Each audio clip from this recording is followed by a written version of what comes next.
The Oxford Bookworm's Library. Stage 4. A Tale of Two Cities by Charles Dickens. Text adaptation by Ralph Mowat. Read by Gordon Griffin. Chapter 1. The Road to Paris, 1775. It was the best of times. It was the worst of times. It was the season of light. It was the season of darkness. It was the spring of hope. It was the winter of sadness. It was the year 1775. In France there was a king and a queen. And in England there was a king and a queen. They believed that nothing would ever change. But in France, things were bad and getting worse. The people were poor, hungry, and unhappy. The king made paper money and spent it, and the people had nothing to eat. Behind closed doors in the homes of the people, voices spoke in whispers against the king and his noblemen. They were only whispers, but they were the angry whispers of desperate people. Late one November night, in that same year, 1775, a coach going from London to Dover stopped at the top of a long hill. The horses were tired, but as they rested, the driver heard another horse coming fast up the hill behind them. The rider stopped his horse beside the coach and shouted, "I want a passenger, Mr. Jarvis Lorry from Tellson's Bank in London." "I am Mr. Jarvis Lorry," said one of the passengers, putting his head out of the window. "What do you want?" "It's me, Jerry Crancher, from Tellson's Bank, sir," cried the man on the horse. "What's the matter, Jerry?" called Mr. Lorry. "A message for you, Mr. Lorry. You've got to wait at Dover for a young lady." "Very well, Jerry," said Mr. Lorry. "Tell them my answer is, came back to life." It was a strange message, and a stranger answer. No one in the coach understood what they meant. The next day, Mr. Lorry was sitting in his hotel in Dover when a young lady arrived. She was pretty, golden hair and blue eyes, and Mr. Lorry remembered a small child, almost a baby. He had carried her in his arms when he came from Calais to Dover, from France to England many years ago. Mr. Lorry asked the young lady to sit down. "Miss Manette," he said, "I have a strange story to tell you about one of the customers of Tellson's Bank. That's where I work." "Yes, but I don't quite understand, Mr. Lorry," said the young lady. "I received a message from Tellson's Bank asking me to come here to meet you. I understood there was some news about my poor father's money. He died so long ago, before I was born. What is this story you want to tell me?" "About 20 years ago, Miss Manette, a French doctor married an English lady. They had a daughter, but just before she was born, her father disappeared. Nobody knew what had happened to him. Not long afterwards, his unhappy wife died, and their daughter was brought back to England." "But this is like my father's story, Mr. Lorry. And wasn't it you who brought me back to England?" "Yes, That's true, Miss Manette. Many years ago, I brought you from France to England, and Tellson's Bank has taken care of you since then. You were told that your father had died. But think, Miss Manette, perhaps your father wasn't dead. Perhaps he was in prison.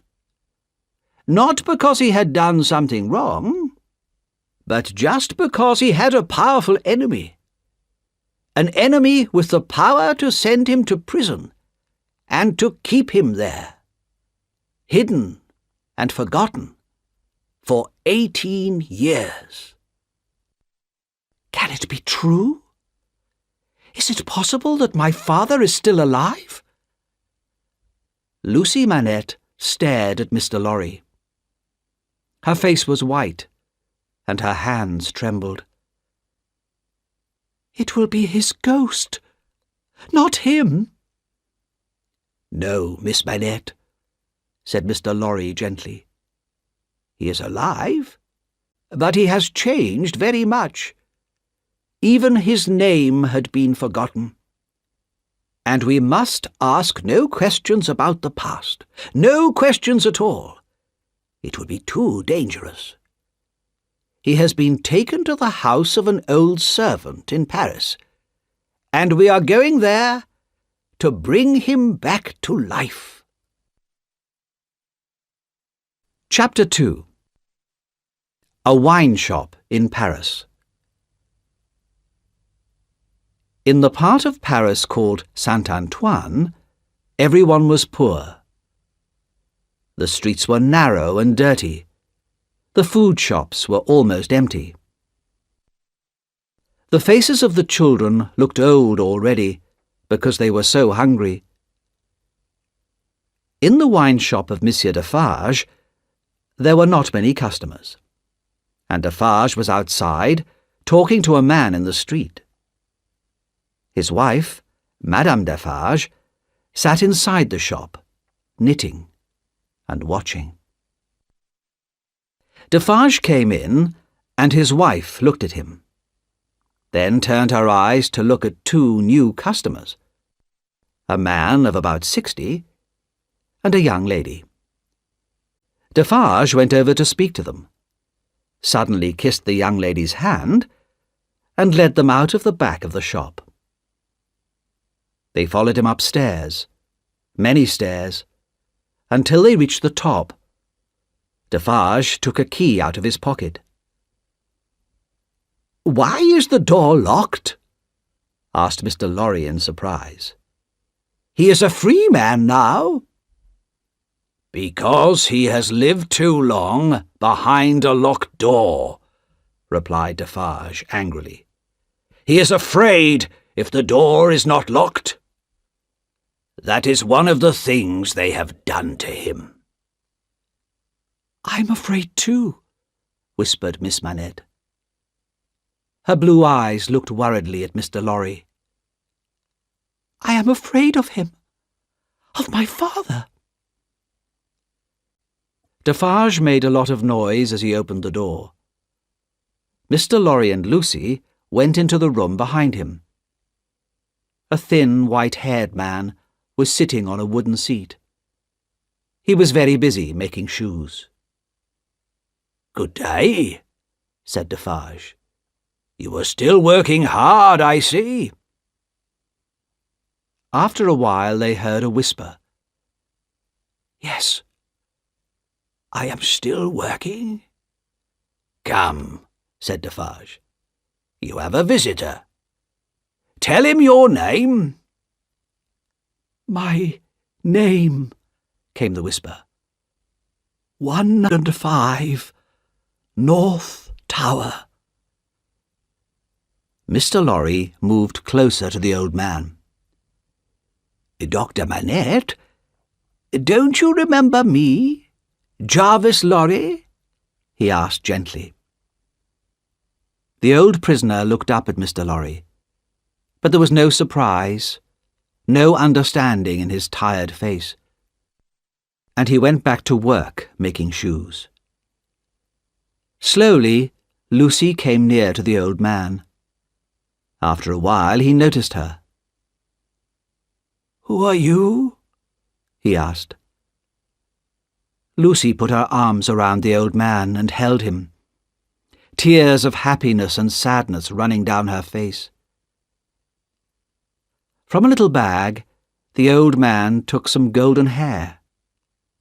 He looked at it, and then he looked at Lucy's hair. "It is the same.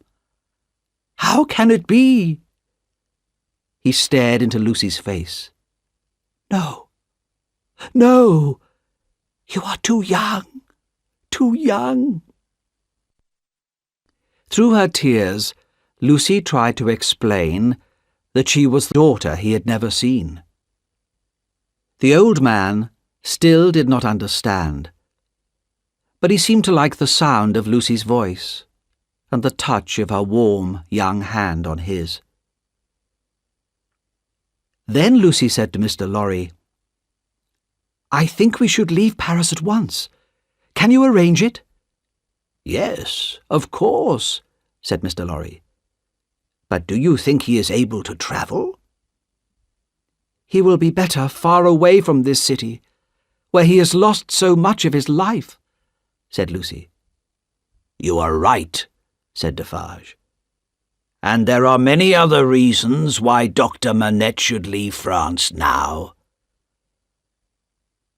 While Mr. Lorry and Defarge went to arrange for a coach to take them out of Paris, Lucy sat with her father. Exhausted by the meeting, he fell asleep on the floor, and his daughter watched him quietly and patiently until it was time to go. When Mr. Lorry returned, he and Defarge brought food and clothes for Dr. Manette. The doctor did everything they told him to do. He had been used to obeying orders for so many years. As he came down the stairs, Mr. Lorry heard him say again and again, 105, North Tower." When they went to the coach, only one person saw them go: Madame Defarge. She stood in the doorway and knitted and watched, seeing everything and seeing nothing. Chapter 3. A Trial in London. 1780. Tellson's Bank in the City of London was an old, dark and ugly building. It smelt of dust and old papers, and the people who worked there all seemed old and dusty too. Outside the building sat Jerry Cruncher, who carried messages for people in the bank. One morning, in March 1780, Jerry had to go to the Old Bailey to collect an important message from Mr. Lorry. Trials at the Old Bailey were usually for very dangerous criminals, and the prisoner that morning was a young man of about 25, well-dressed and quite calm. "What's he done?" Jerry asked the doorman quietly. "He's a spy. A French spy," the doorman told him. "He travels from England to France and tells the French king secret information about our English army." "What'll happen if he's guilty?" asked Jerry. "Oh, he'll have to die. No question of that," replied the doorman enthusiastically. "They'll hang him." "What's his name?" "Darnay. Charles Darnay. Not an English name, is it?" While Jerry waited, he looked around at the crowd inside the Old Bailey and noticed a young lady of about 20 years and her father, a gentleman with very white hair. The young lady seemed very sad when she looked at the prisoner, and held herself close to her father. Then the trial began, and the first person who spoke against Charles Darnay was called John Barsad. He was an honest man, he said, and proud to be an Englishman. Yes, he was, or had been, a friend of the prisoner's. And in the prisoner's pockets he had seen important plans and lists about the English armies. No, of course he had not put the lists there himself. And no, he was not a spy himself. He was not someone paid to make traps for innocent people. Next, the young lady spoke. She said that she had met the prisoner on the boat which had carried her and her father from France to England. "He was very good and kind to my father and to me," she said. "Was he travelling alone on the ship?" "No, he was with 2 French gentlemen." "Now, Miss Manette, did you see him show them any papers, or anything that looked like a list?" "No, I didn't see anything like that." Questions, questions, questions. The trial went on, and finally a small, red-haired man spoke. He told the judge that he had seen Mr. Darnay at a hotel in a town where there were many soldiers and ships. Then one of the lawyers, a man called Sidney Carton, wrote some words on a piece of paper and gave it to Mr. Stryver, the lawyer who was speaking for Mr. Darnay. "Are you quite sure that the prisoner is the man you saw?" Mr. Stryver asked the red-haired man. "Quite sure," said the man. "Have you ever seen anyone like the prisoner?" asked Mr. Stryver. "I'd always be able to recognize him." The red-haired man was very confident. "Then I must ask you to look at the gentleman over there," said Mr. Stryver, pointing to Sidney Carton. "Don't you think that he is very like the prisoner?"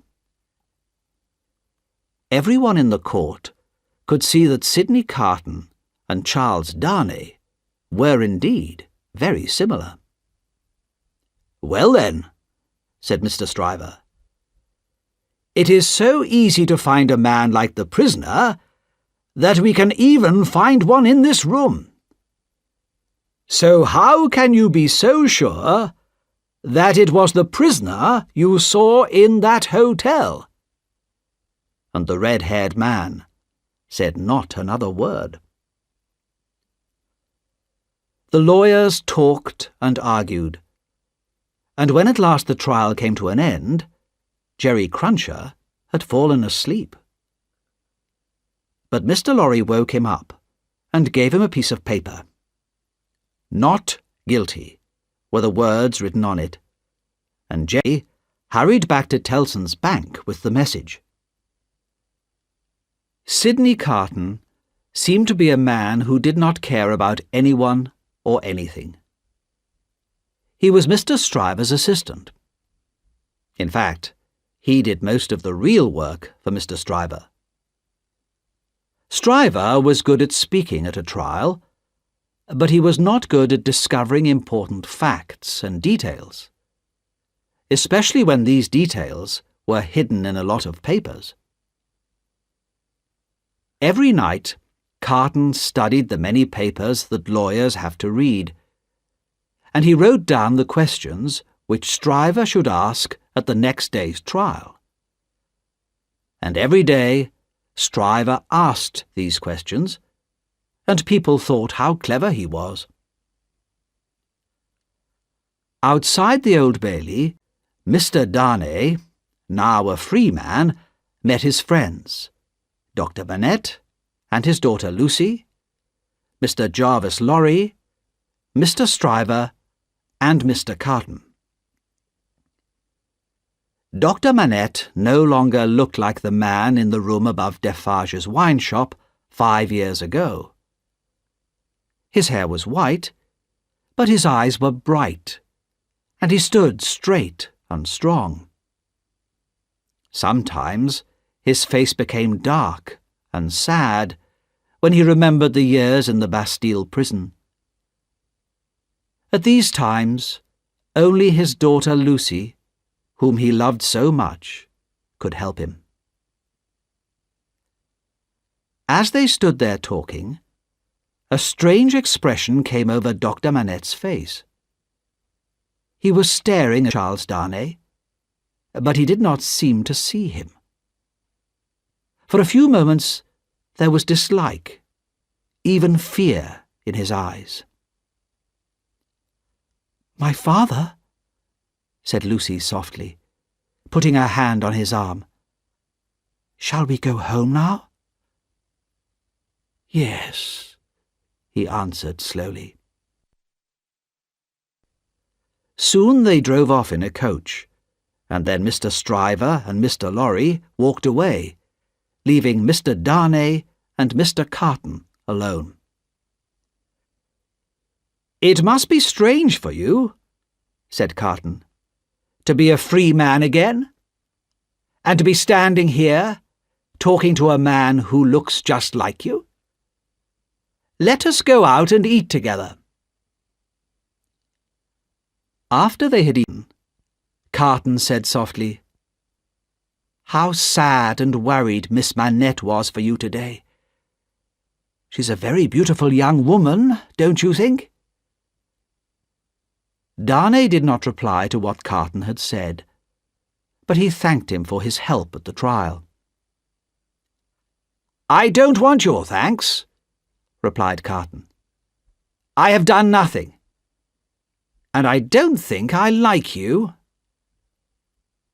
"Well," said Darnay, "you have no reason to like me, but I hope that you will allow me to pay the bill for both of us." "Of course, and as you are paying for me, I'll have another bottle of wine." After Darnay had left, Carton drank some more wine and looked at himself in the mirror. He was angry because Darnay looked so much like him, but was so different. Carton knew that he was a clever lawyer, and that he was a good and honest man, but he had never been successful for himself. He drank too much, and his life was unhappy and friendless. His cleverness and his hard work in the law only made others, like Mr. Stryver, successful and rich.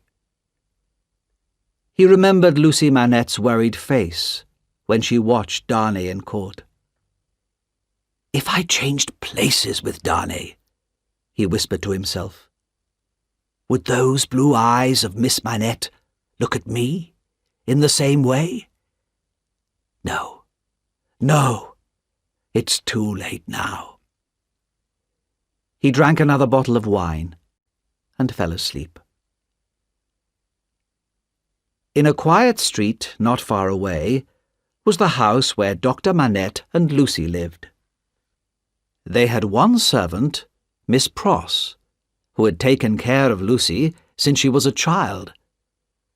Miss Pross had red hair and a quick, sharp voice, and seemed at first sight a very alarming person.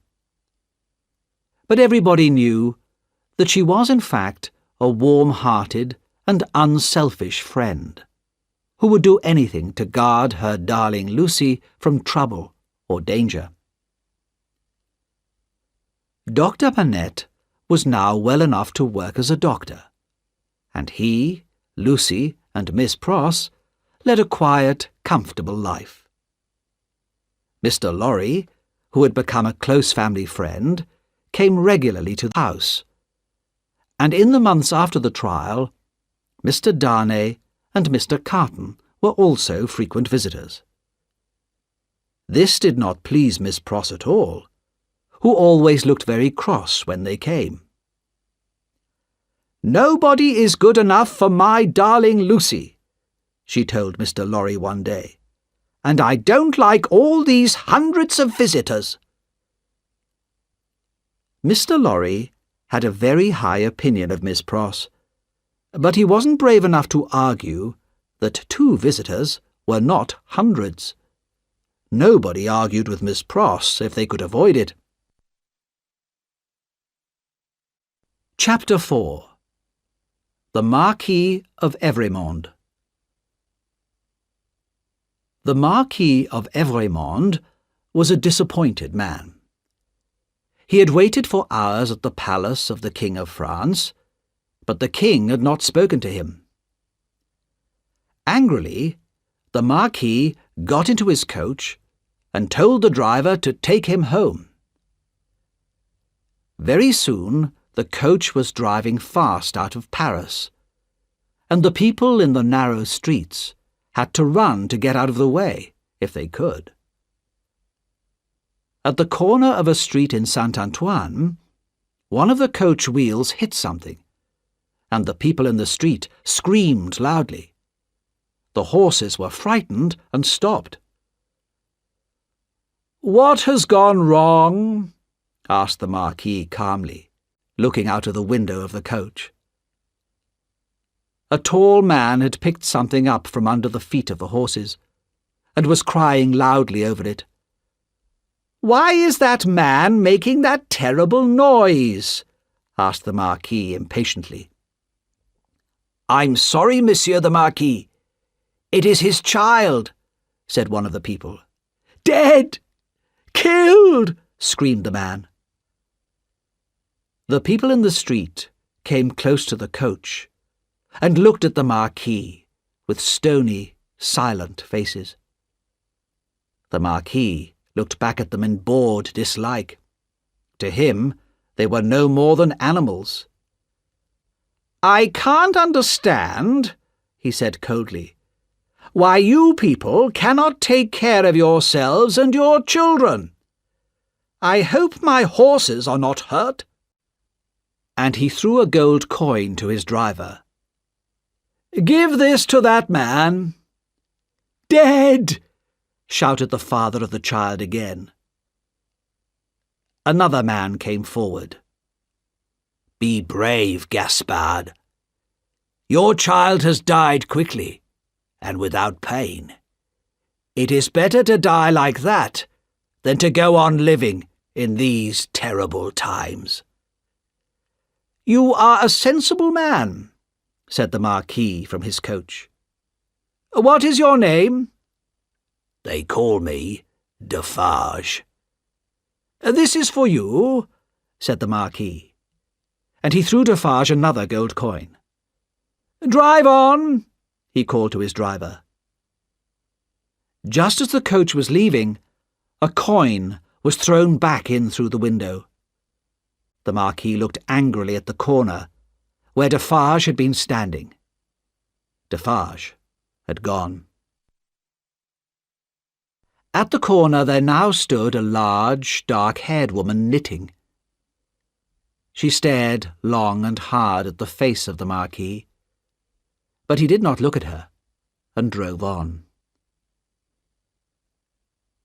Later that day, as the sun was going down, the same coach stopped in a village near the Marquis's castle. Several villagers in poor, thin clothes, with thin, hungry faces, were standing in the village square. The Marquis looked at their faces, and then pointed to one of them. "Bring that man to me," he said to his driver. The man came up to the coach, hat in hand, and the other villagers moved closer to listen. "I passed you on the road just outside the village," said the Marquis. "You were looking at my coach in a very strange way. Why was that?" "Monsieur, I was looking at the man," came the reply. "What man?" asked the Marquis angrily. "The man who was holding on under your coach," said the poor man, trembling with fear. "What was he like?" "Oh, monsieur, he was white from head to foot, all covered with dust, just like a ghost." "Where is he now? What happened to him?" "Oh, he ran away down the hill, outside the village." The Marquis turned to speak to another man. This was Monsieur Gabelle, the Marquis's official in the village. "Gabelle," the Marquis said, "watch out for this man. If he comes here, put him in prison." When the Marquis arrived at his castle, he asked if his nephew, Monsieur Charles, had arrived from England. "Not yet, sir," replied the servant. But as the Marquis was eating his dinner, he heard the sound of a coach outside. Soon his nephew entered the room. In England, he was known as Charles Darnay. "You've been away for a long time," said the Marquis, with his cold, polite smile. "I've had many problems in England. Perhaps because of you," Darnay said to his uncle. "I was in great danger." No, I had nothing to do with your problems," replied the Marquis coldly. "Unfortunately, our family no longer has the power that it once had. If it still had that power, one word from you would doubtless send me to prison," said Darnay. "Possibly. For the good of our family." "The name of our family is hated everywhere in France. We are hard, cruel landowners. Our miserable people own nothing. They work for us night and day, but they don't even have enough food for themselves and their children. If this land became mine, I would give it away and go and live somewhere else." "You seem to be very fond of England, although you are not a rich man there," said the Marquis. "I believe you know another Frenchman who has found a safe home there. A doctor, I believe." "Yes." "With a daughter?" "Yes, said the Marquis, with a secret smile on his face. "So, a new way of life begins. But you are tired. Good night, Charles. Sleep well. I shall see you in the morning." After his nephew had gone to bed, the Marquis went to his room. The castle was surrounded with darkness. In the villages nearby, the hungry people dreamt of a better life, with enough good food to eat, and time to rest from their work. Early in the morning, the dreamers awoke and started their day's hard work. The people in the castle did not get up until later, but when they did, why did the great bell start ringing? Why did people run out of the castle to the village as fast as they could? The answer lay in the bed of the Marquis. He lay there like stone, with a knife pushed into his heart. On his chest lay a piece of paper with the words, "Drive him fast to his grave. This is from Jacques." Chapter 5. Two men speak of love. 12 months after the death of the Marquis in France, Charles Darnay had become a successful teacher of French in London. He had known, when he came to London, that he would have to work hard to earn his living, and he was successful. He was also in love. He had loved Lucy Manette from the time when his life was in danger in the Old Bailey. He had never heard a sound so sweet as her gentle voice. He had never seen a face so beautiful as hers. But he had never spoken to her about his love. The death of his uncle in France had become, over the 12 months, like a dream to him. But he had said nothing to Lucy of his feelings, nor of what had happened. He had good reason for this. But one day in the summer, he came to Dr. Manette's home in London. He knew that Lucy was out with Miss Pross, and he had decided to speak to her father. Dr. Manette was now strong in body and mind, and sad memories of his long years in prison did not come back to him often. When Darnay arrived, the doctor welcomed him warmly.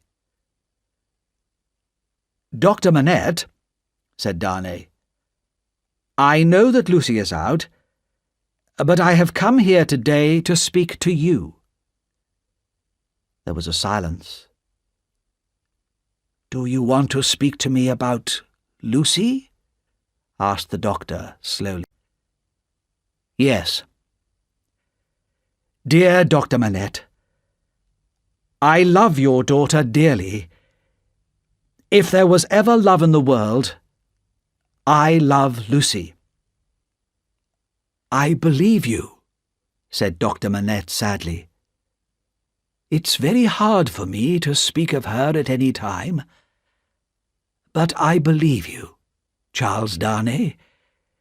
Have you spoken to Lucy about your love?" "No, never." "I know how much your daughter means to you, Dr. Manette. Her love for you and your love for her, these are the greatest things in your life and in hers. I love Lucy. With all my heart I love her. But I do not want to come between you and her. The two of you will never be separated because of me." For a moment, Dr. Manette turned his head away, and his eyes were full of fear and pain. Then he looked back at Darnay and tried to smile. "You have spoken very honestly, Charles," he said.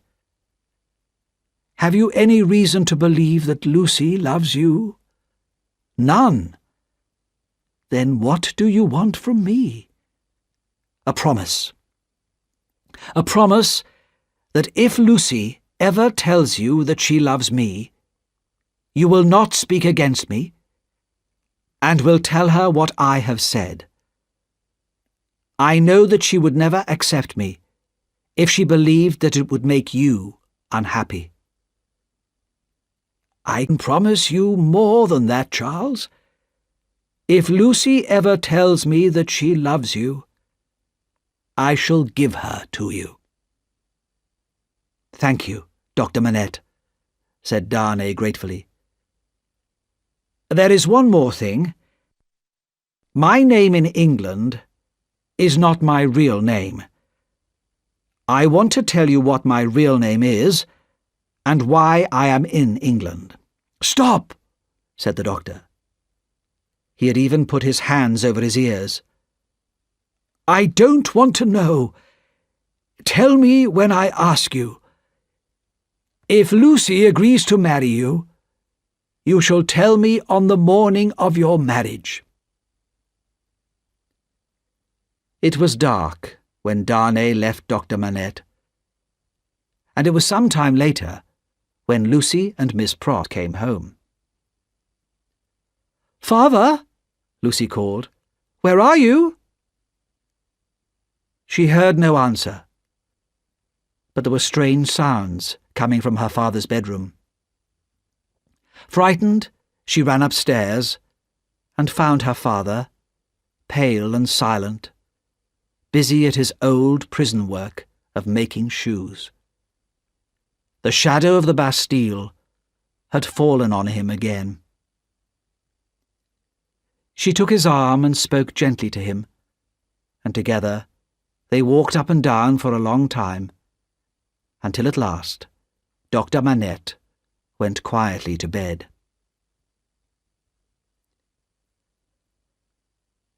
Although Mr. Carton visited Dr. Manette's house quite often, he usually said very little when he was there. One day in August, he arrived when Dr. Manette was out, and he was received by Lucy. She had always been a little shy with him, but on that day she noticed something different in his face. "Aren't you well, Mr. Carton?" she asked. "No, probably not, Miss Manette. But my way of life is not good for my health." "That seems sad," said Lucy gently. "Why do you not change your way of life?" "It's too late for that. I shall never be better than I am. But, Miss Manette, there is something that I want to say to you, but I find it so difficult. Will you listen to me?" "If it will help you, Mr. Carton, I will be happy to listen to you," said Lucy. But she was pale and trembling. "Miss Manette, I know that you could never have feelings of love for me, a man who has spent his life so badly." "Even without my love, Mr. Carton, can I not save you? Can I not help you?" "No, Miss Manette," said Carton. "Even if it was possible for you to love me, it is too late for me.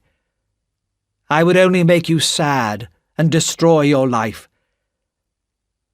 But it has been a last dream of my heart to see you and your father together, to see the home that you have made for him. This has brought back old and happier memories for me." "Can I do nothing to help you?" asked Lucy sadly. "Only this, Miss Manette. Let me remember that I spoke to you of the feelings of my heart, and that you were kind and gentle towards me." "Oh, Mr. Carton, try again to change." "No, Miss Manette. It is too late. My bad habits will never change now. But tell me that you will never speak of what I have said today. Not to anyone, not even to the person dearest to you." "Mr. Carton," said Lucy, "this is your secret. No one will ever know it from me." "Thank you, Miss Manette. I shall never speak of this again. But in the hour of my death, it will be a happy memory for me that my last words of love were to you." Lucy had never heard Mr. Carton speak like this before. Tears came to her eyes as she thought of his hopeless, miserable life. "Don't cry," said Sidney Carton. "I am not worth your love. But you should know that for you, or for anyone close to you, I would do anything. Please remember always that there is a man who would give his life to keep someone you love alive and close to you. Goodbye, Miss Manette." On the day of Lucy's marriage to Charles Darnay, Mr. Lorry and Miss Pross stood, with Lucy, outside the door of Dr. Manette's room. Inside, the doctor and Mr. Darnay had been talking together for a long time. Soon it would be time to leave for the church. Lucy looked very beautiful, and Mr. Lorry watched her proudly. He talked about the day, so long ago, when he had brought Lucy, as a baby in his arms, from France to England. Miss Pross, too, had her memories, and thought fondly of her brother, Solomon. He had stolen money from her many years ago, and she had never seen him since then. But she still loved him. The door of the doctor's room opened, and he came out with Charles Darnay. The doctor's face was white, but he was calm. He took his daughter's arm, and they went out to the waiting coach. The others followed in a second coach, and soon, in a nearby church, Lucy Manette and Charles Darnay were married. After the marriage, Lucy and Charles came back to the house for breakfast, and then Lucy had to say goodbye to her father for 2 weeks, the first time they had not been together since his return from Paris. When Lucy and Charles had left, Mr. Lorry noticed a change in the doctor.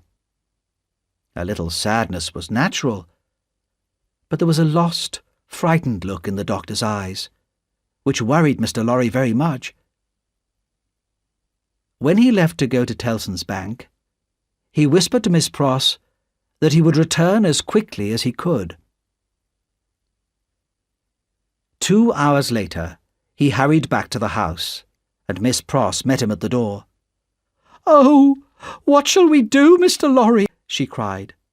"He doesn't know me, and is making shoes again." Mr. Lorry went up to the doctor's room. "Dr. Manette, my dear friend, look at me. Don't you remember me?" But Dr. Manette said nothing, and worked on in silence.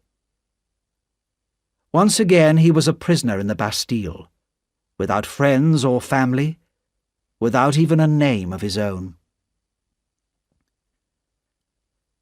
For 9 days and 9 nights, the shoemaker worked on, leaving his table only to sleep, eat, or walk up and down his room. Mr. Lorry sat with him night and day, talking gently to him from time to time, trying to bring his friend's mind back to the present. Then, at last, on the 10th morning, the shoemaking work was put away, and Dr. Alexandre Manette, pale but calm, was his old self again. Lucy was never told, and in the quiet and happy years that followed her marriage, Dr. Manette remained strong in mind and body. Chapter 6. Stormy Years in France. In Monsieur Defarge's wine shop in Saint-Antoine, customers came and went all the time. They came to drink the thin, rough wine, but more often they came to listen and to talk and to wait for news. One day there were more customers than usual. Defarge had been away for 3 days, and when he returned that morning, he brought a stranger with him, a man who repaired roads. "Madam," Defarge said to his wife, "this man, who is called Jacques, has walked a long way with me." One customer got up and went out. "This mender of roads," continued Defarge, "who is called Jacques, is a good man. Give him something to drink." A second man got up and went out. The man who repaired roads sat down and drank. A third man got up and went out. "Have you finished, my friend?" said Defarge. "Then come and see the room I promised you." They went upstairs to the room where Dr. Manette had sat making shoes. The 3 men who had left the wine shop were waiting. Defarge spoke to them. "No names. You are Jacques 1, Jacques 2, and Jacques 3. I am Jacques 4. This is Jacques 5. He brings us news of our poor friend Gaspard, whose child was killed by the Marquis's coach a year ago. I first saw Gaspard, said Jacques 5, holding on under the Marquis's coach as it drove into our village. He ran away. But that night, the Marquis was murdered. Gaspard disappeared and was only caught a few weeks ago. The soldiers brought him into the village and hanged him. And they have left his body hanging in the village where the women go to fetch water and our children play. When Jacques 5 had left them, Jacques 1 said to his friends, "What do you say? Shall we put their names on the list?" "Yes, all of them. The castle and all of the family of Evrémonde." "Is the list safe?" asked Jacques 2. "Yes, my friend," said Defarge. "My wife remembers everything. But more than that, every name is carefully knitted into her work. Nothing can be forgotten." A few days later, Defarge reported to his wife some news from his friend, Jacques, in the police. "A new spy has been sent to Saint-Antoine. His name is Barsad, John Barsad. He's English." "What does he look like? Do we know?" "He's about 40 years old, quite tall, black hair, thin face," said Defarge. "Good," said his wife. "I'll put him on the list tomorrow." "But you seem tired tonight, and sad." "Well," said Defarge, "it is a long time." "It takes time to prepare for change. The crimes against the people of France cannot be revenged in a day." "But we may not live to see the end." "Even if that happens," replied Madame Defarge, "we shall help it to come. But I believe that we shall see the day of our revenge against these hated noblemen." The next day, a stranger came into the wine shop. At once, Madame Defarge picked up a rose from the table and put it in her hair. As soon as they saw this, the customers stopped talking, and one by one, without hurrying, left the wine shop. "Good day, madame," said the stranger. "Good day, monsieur," said Madame Defarge. But to herself she said, "About 40 years old, tall, black hair, thin face. Yes, I know who you are, Mr. John Barsad." "Is business good?" asked the stranger. "Business is bad. The people are so poor." Madame Defarge looked over to the door. "Ah, here is my husband." "Good day, Jacques," said the spy. "You're wrong," said Defarge, staring at him. "That's not my name. I am Ernest Defarge."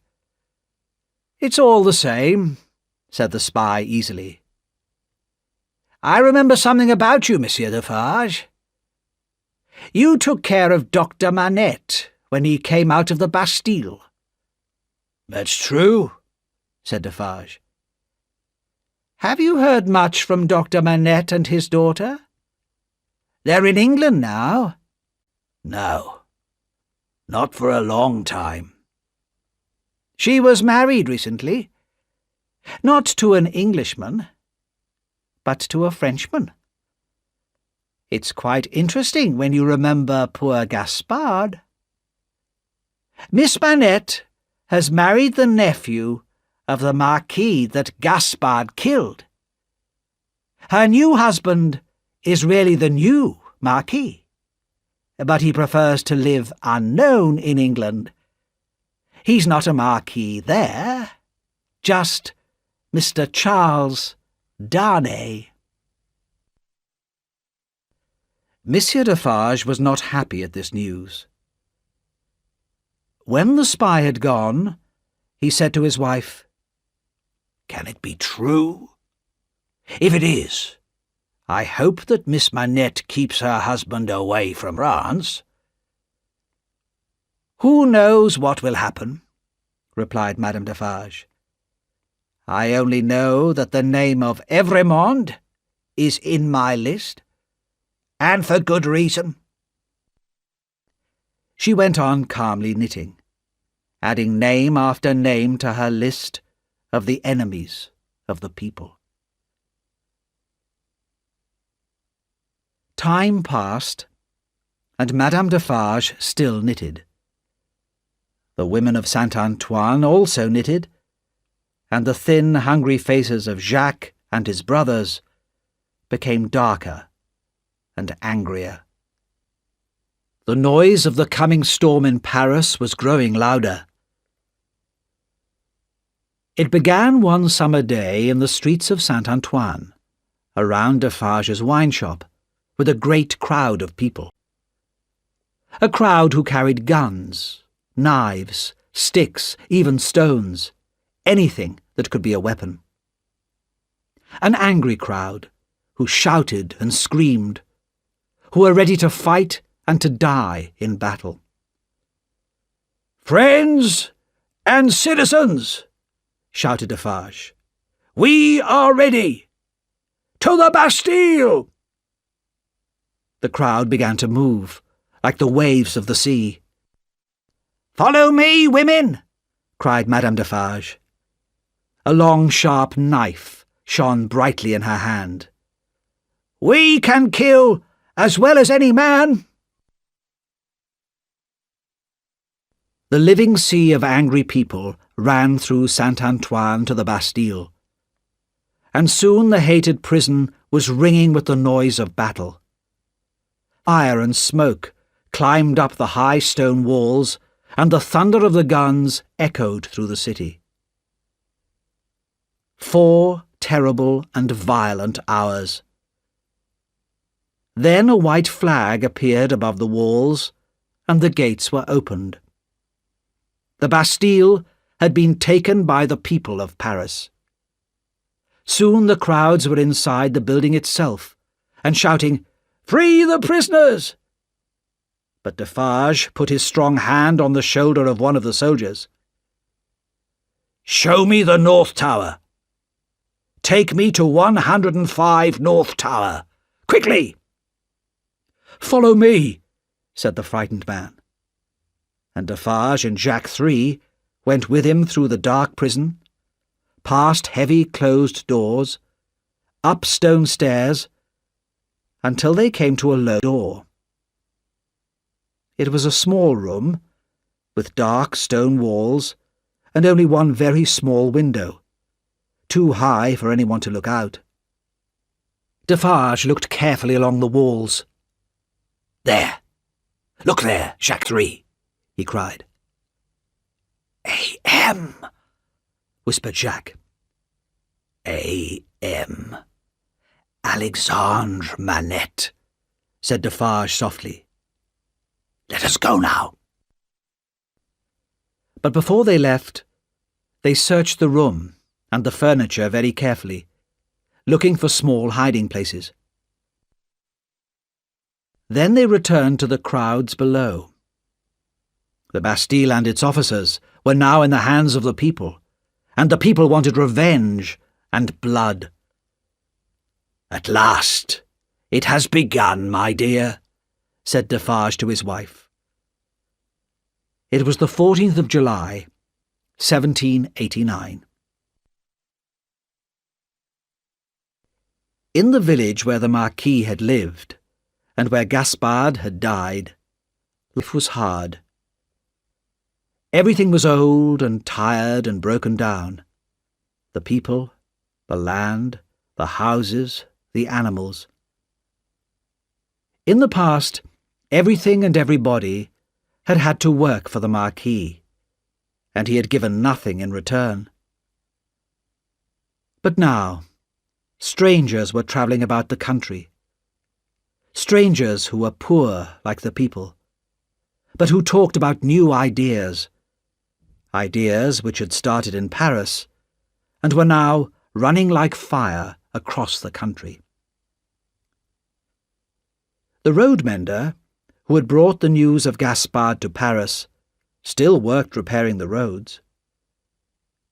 One day, a stranger came to him as he worked on the road outside the village. "Jacques?" said the stranger. He shook the road mender's hand and turned to look at the Marquis's castle on the hill. "It's tonight, Jacques," he went on quietly. "The others will meet me here." It was very dark that night, and the wind was strong. No one saw the 4 men who came quietly to the castle and said nothing. But soon the castle itself could be seen in the dark sky. The windows became bright. Smoke and yellow flames climbed into the sky. Monsieur Gabelle called loudly for help, but the people in the village watched and did nothing to save the castle where the Marquis had lived. Chapter 7. A Call for Help. The troubles in France continued.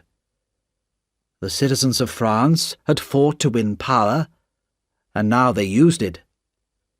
Castles were burned, laws were changed, and the rich and powerful nobles died, their heads cut off by that terrible new machine of death, the guillotine.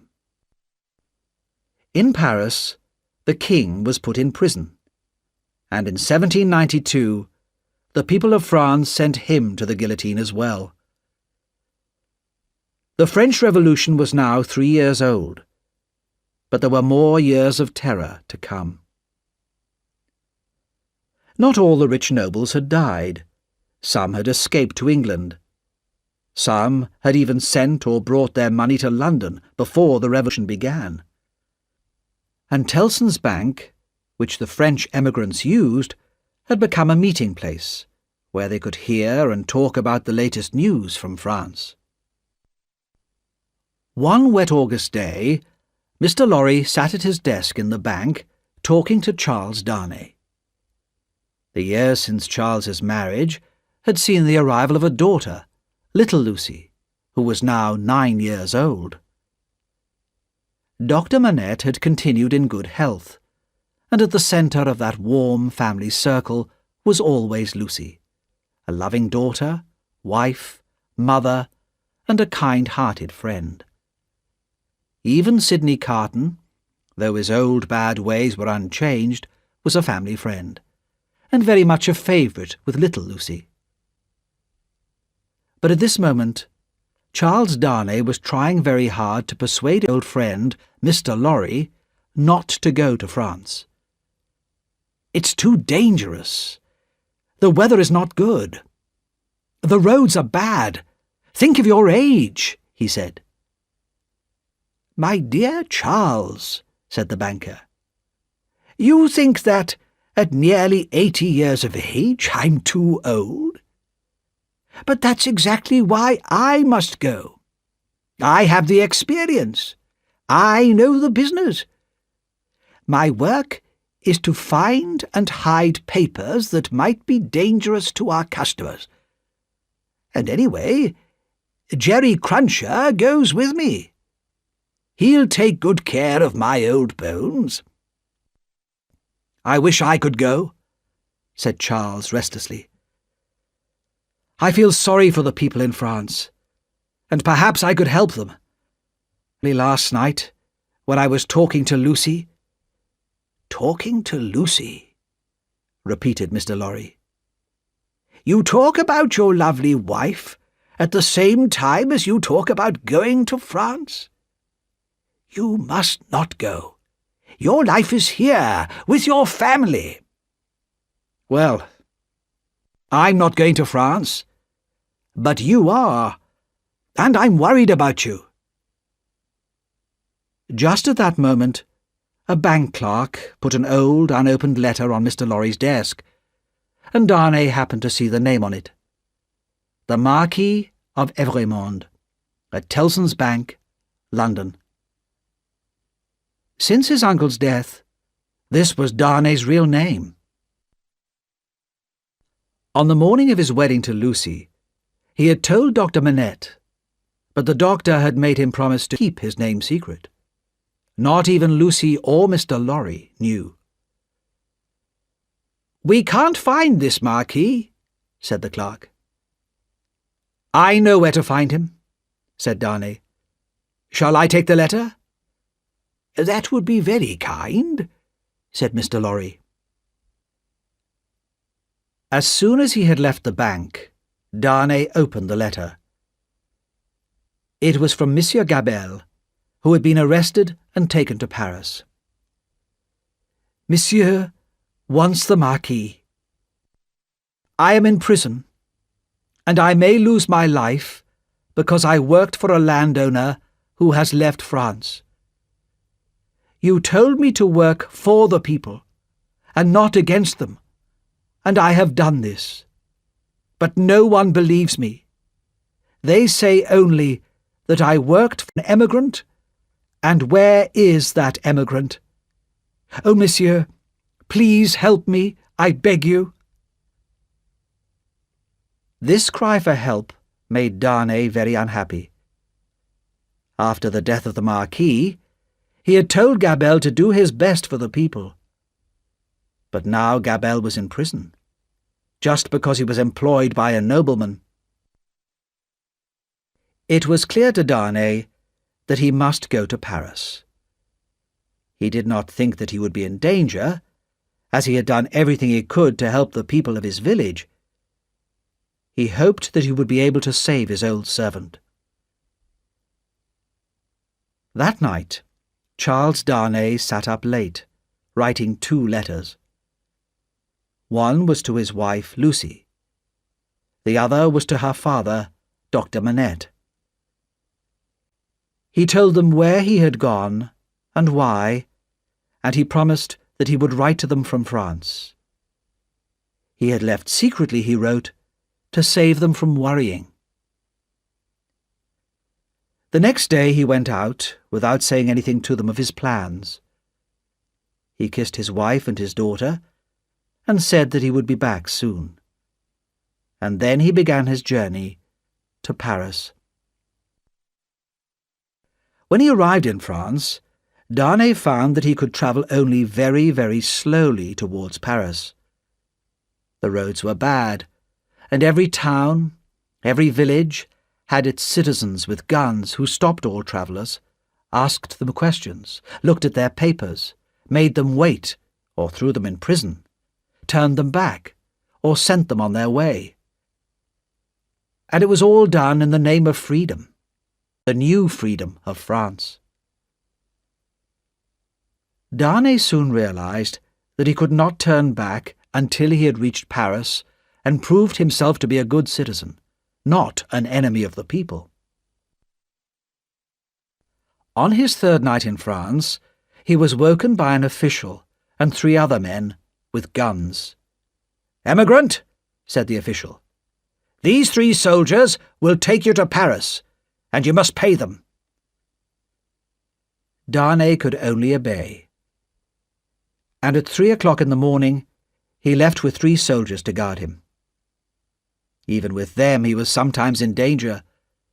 The people in the towns and villages all seemed to be very angry with emigrants. But finally they arrived safely at the gates of Paris. Darnay had to wait a long time, while officials carefully read his papers, which explained the reasons for his journey. One official, seeing Gabelle's letter, looked up at Darnay in great surprise. but said nothing. Another official asked roughly, "Are you Evremond?" "Yes," replied Darnay. "You will go to the prison of La Force." "But why?" asked Darnay. "Under what law?" "We have new laws, Evremond," said the official sharply, "and emigrants have no rights.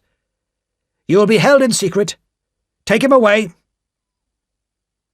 As Darnay left, the first official said quietly to him, "Are you the man who married the daughter of Dr. Manette?" "Yes," replied Darnay in surprise. "My name is Defarge, and I have a wine shop in Saint-Antoine. Perhaps you have heard of me." "Yes. My wife came to your house to find her father." "Why did you come back to France? It will be very bad for you."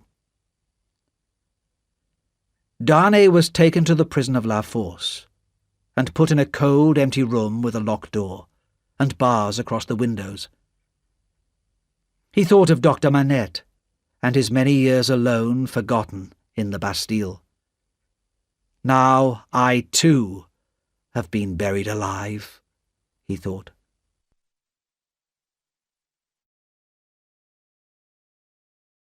The Oxford Bookworm's Library. Stage 4. A Tale of Two Cities by Charles Dickens. Text adaptation by Ralph Mowat. Read by Gordon Griffin. Copyright Oxford University Press, 2000. Chapter 8.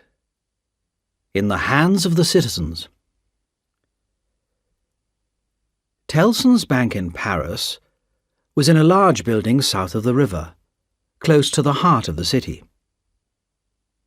Mr. Lorry had arrived in Paris some days before Charles Darnay, and was now living in some rooms above the bank. One evening, looking out of the window, he saw that a large grindstone had been brought into the square below. There was a wild, shouting crowd around it, busy sharpening their knives and swords and axes, which were already red with blood. With shaking hands, Mr. Lorry closed the window. He had decided to go downstairs and talk to the bank guards, when suddenly the door of his room opened and Lucy and her father ran in. "Lucy! Manette! What has happened? Why are you here?" cried Mr. Lorry. "Charles is in Paris," cried Lucy. "He came to help an old family servant, but he's been taken to prison." At that moment, the shouts of the crowd outside grew louder. "What is that noise?" asked the doctor. "Don't look out!" cried Mr. Lorry. "My friend," said the doctor, "I am safe in Paris. I was a prisoner in the Bastille. Everybody knows about me and how I suffered. Already people want to help me. They gave us news of Charles. Even so, don't look outside. Where is Charles?" "In the prison of La Force." "La Force? Dear Lucy, you can do nothing tonight. You must go to one of the rooms here and wait. I must talk with your father at once." Lucy kissed him and left the room. "Quick, Manette," said Mr. Lorry. "These people outside, with their bloody knives, are murdering the prisoners. If you are so well known, if you have this power, talk to them, tell them who you are, and go to La Force. Quick, before it is too late." Dr. Manette hurried outside. Mr. Lorry watched from the window as the doctor talked to the crowd. He heard shouts of, Long live the Bastille prisoner! Help his friend in La Force!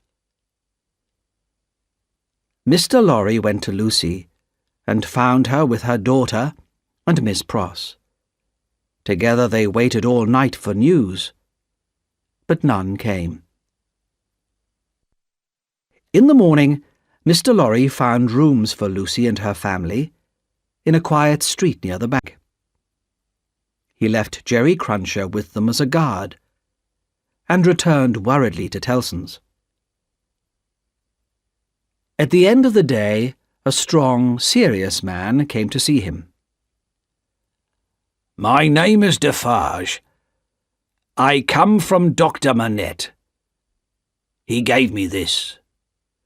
Defarge gave him a piece of paper.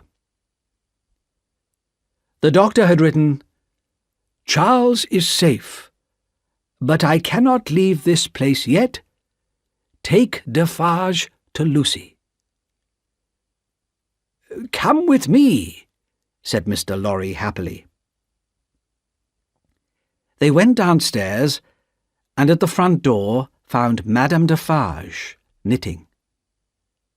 Without a word, she joined them, and Mr. Lorry led them to Lucy's rooms.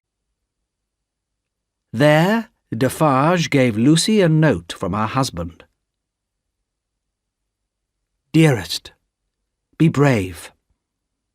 I am well, and your father has some power here. You cannot answer this, but kiss our child for me." Only a short letter, but it meant so much to Lucy. Gratefully, she kissed the hands of Defarge and his wife. Madame Defarge said nothing. Her hand was cold and heavy, and Lucy felt frightened of her. Miss Pross came in with little Lucy. "Is that his child?" asked Madame Defarge, stopping her knitting to stare. "Yes, madame," said Mr. Lorry. "That is our poor prisoner's little daughter." "It is enough, my husband," said Madame Defarge. "We can go now." Her voice was as cold as her hand. "You will be good to my husband?" asked Lucy, afraid. "I beg you, as a wife and mother?" "We have known many wives and mothers," said Madame Defarge, "and we have seen many husbands and fathers put in prison for many years. What is one more among so many?" As the Defarges left, Lucy turned to Mr. Lorry. "I am more afraid of her than of any other person in Paris," she whispered. Mr. held her hands. He did not say anything, but he was also very worried.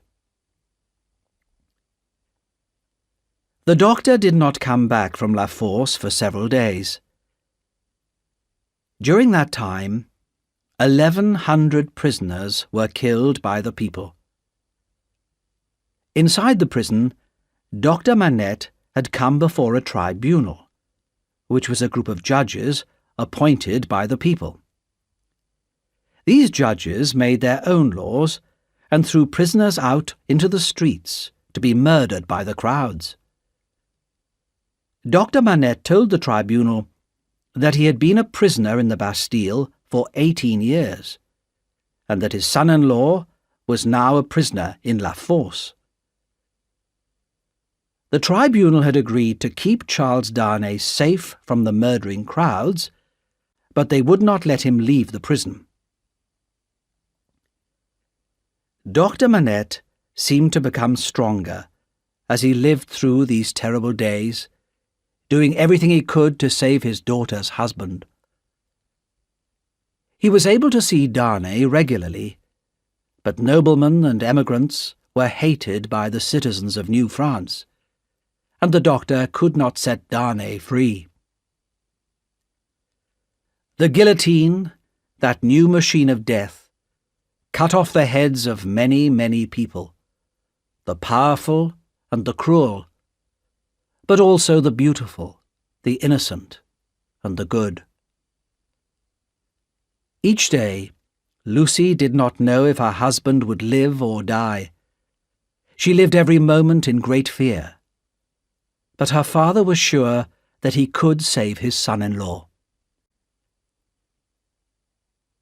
1 year and 3 months passed, and Darnay was still in prison. Dr. Manette now had an official job as doctor to 3 prisons, and was able to visit Darnay regularly. He became more and more loved by the rough people of the Revolution.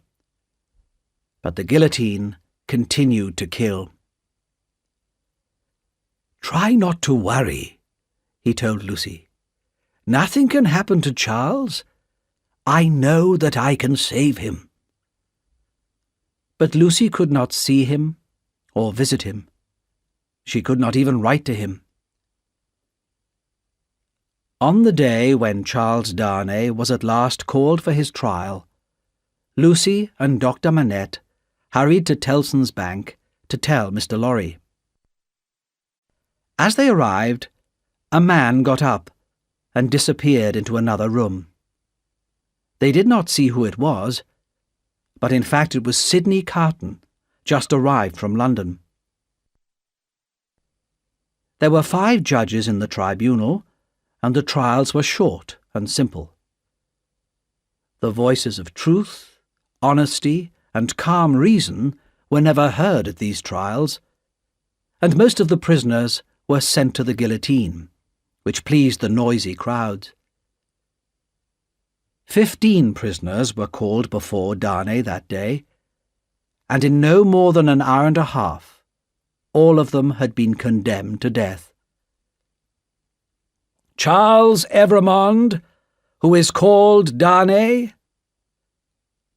As Darnay walked in front of the judges, he tried to remember the careful advice that Dr. Manette had given him. "Charles Evrémonde, you are an emigrant. All emigrants must die. That is the new law of France." "Kill him!" shouted the people. "Cut off his head!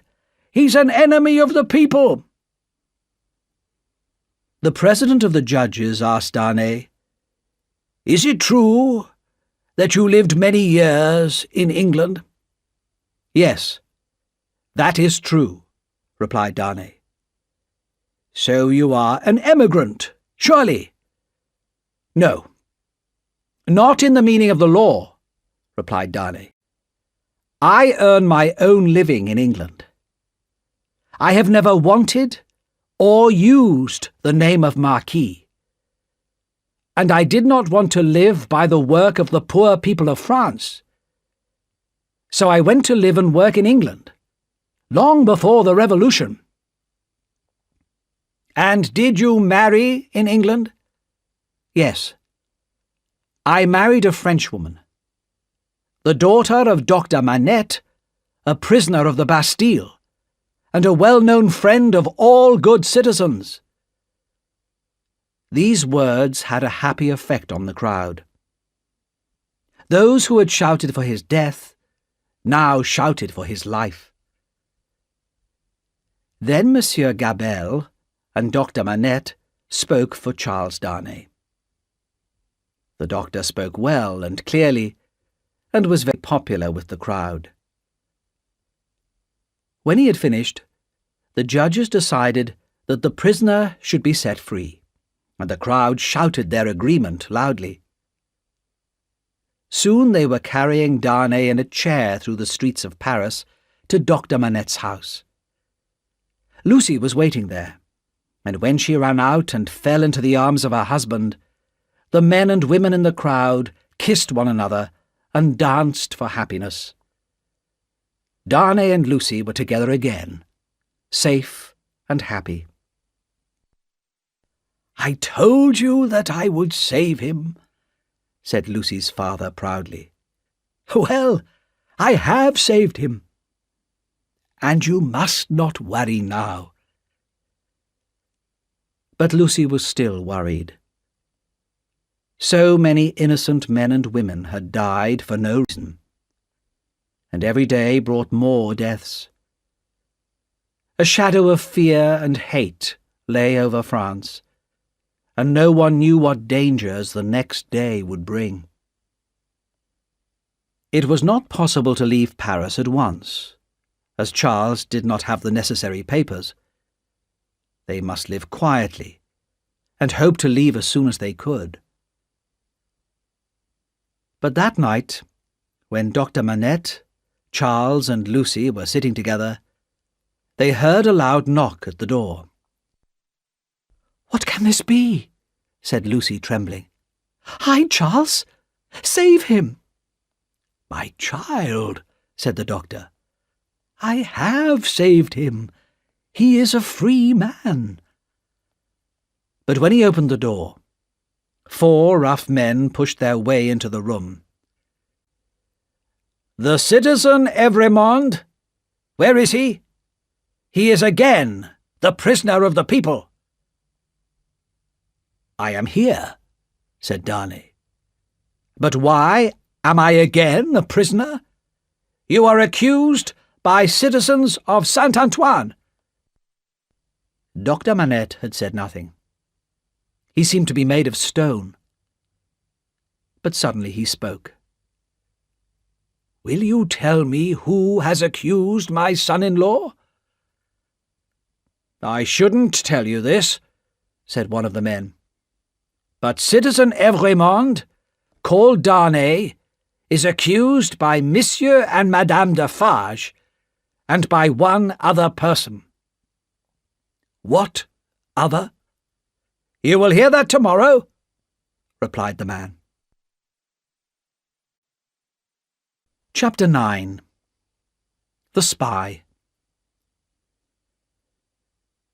While this was happening, Miss Pross was out shopping for the family.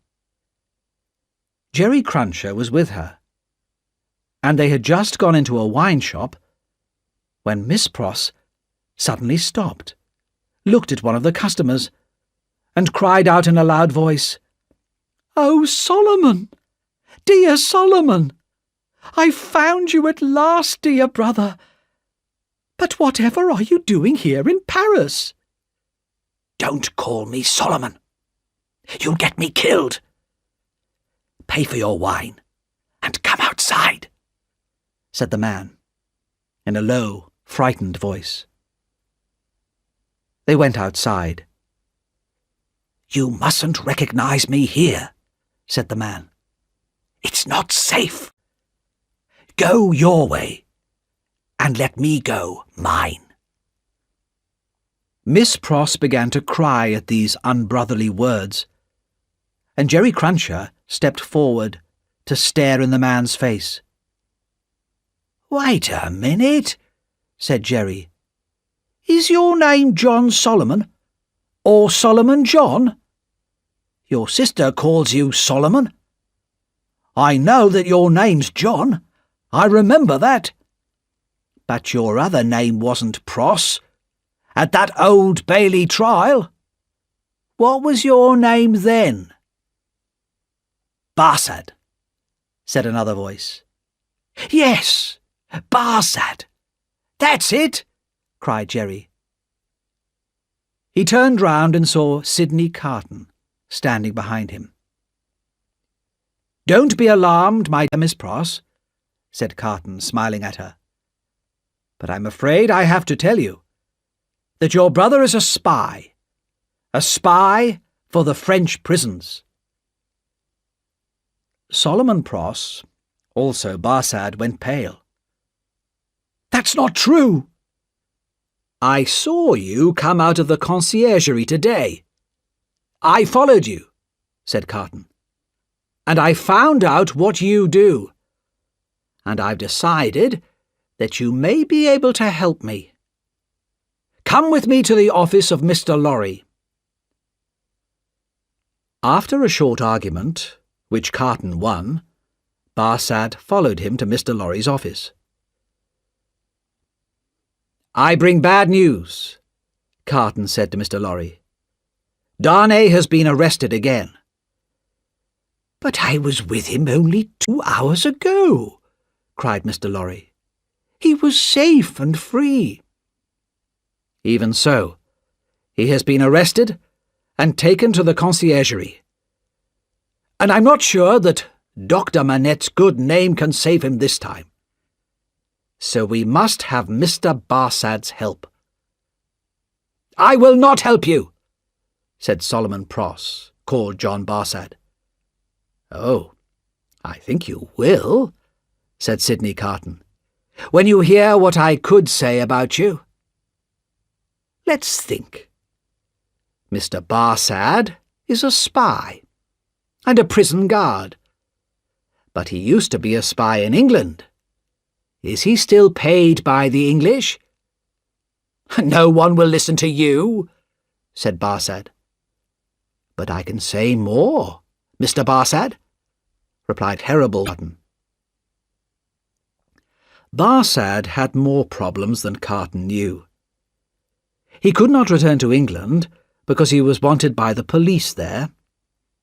And in France, before he became a prison guard for the Citizens' Revolution, he had been a spy for the King's officers. He knew that Madame Defarge, that terrible woman, had knitted his name into her list of enemies of the people. Most of those on her list had already been killed by the guillotine, and Barsad did not want to be next. You seem worried, Mr. Barsad, said Carton calmly. The spy turned to Mr. Lorry. Miss Pross is my sister, sir. Would you send her brother to his death, sir? The best thing for your sister, Mr. Barsad, said Carton smoothly, is not to have a brother like you. I think I will inform the tribunal that I suspect you of spying for England. You will be condemned at once, I am sure. All right, Barsad said slowly. I'll help you. But don't ask me to do anything that will put my life in danger, because I won't do it. You're a guard at the conciergerie prison, where Darnay is, aren't you? Said Carton. Come, let us talk privately in the next room. When Mr. Carton returned alone, Mr. Lorry asked what he had done. Not much, replied Carton. But if it goes badly for Darnay tomorrow, I can visit him once. It's all I could do.